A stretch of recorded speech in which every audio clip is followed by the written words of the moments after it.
Hi, thanks for joining me in my kitchen today.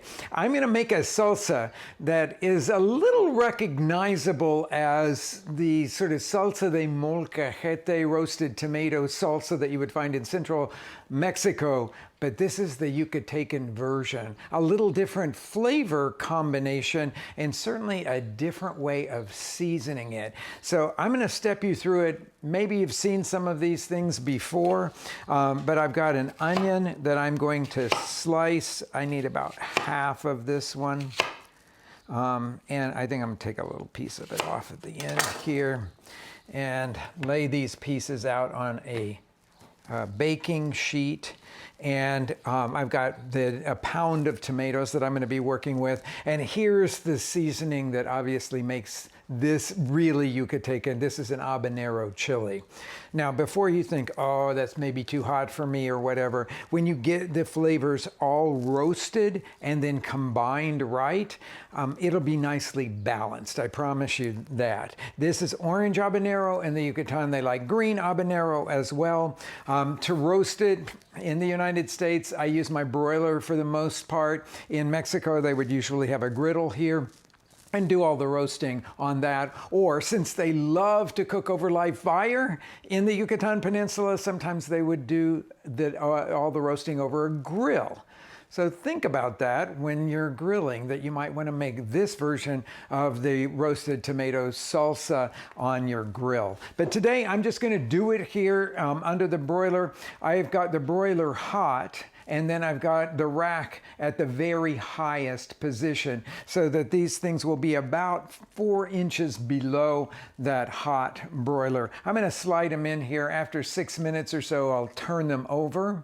And then about 6 minutes later, I will bring them out and show you what those guys look like.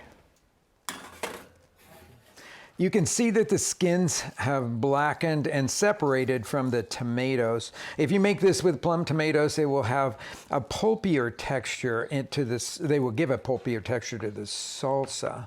But I'm going to pull these guys off. Some people like to leave the charred skins on there, so you can make that choice yourself.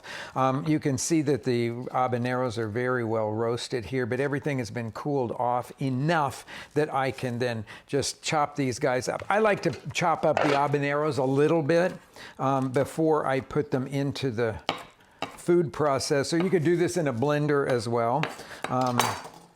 Put it down in here. Chopping them up helps to get everything moving, individual little pieces through the blade so that you don't have big chunks of habanero in the finished salsa. Okay, so I'm going to put the tomatoes in.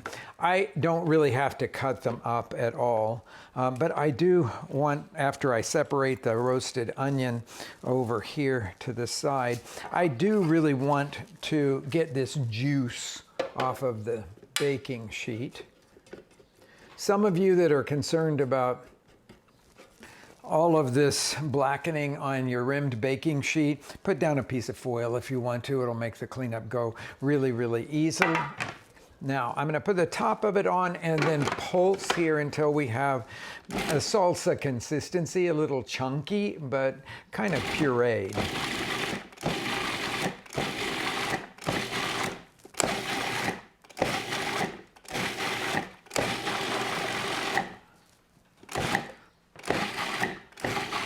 Okay, that looks good for me.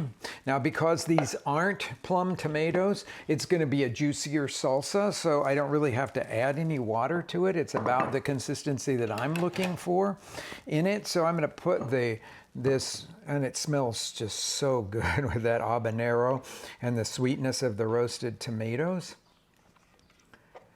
Right, there we go.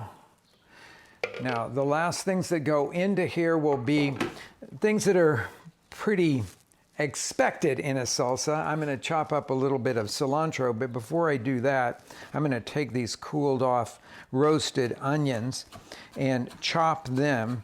The easiest way I have found to do this is to cut the pieces, the rounds of onion in half, and then sort of go around utilizing the structure of the onion so that I just cut across each one of those rings. And I got one more piece to go through here.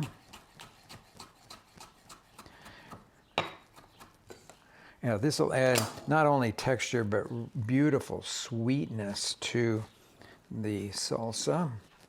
I will work on the cilantro next. I think just a little handful of cilantro will be the right amount for this. So I'm going to bunch up that cilantro in the typical way of chopping cilantro in Mexico.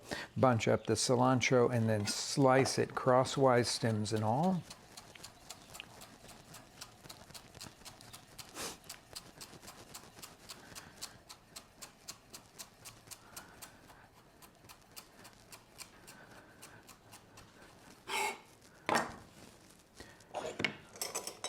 Give it a little bit of salt,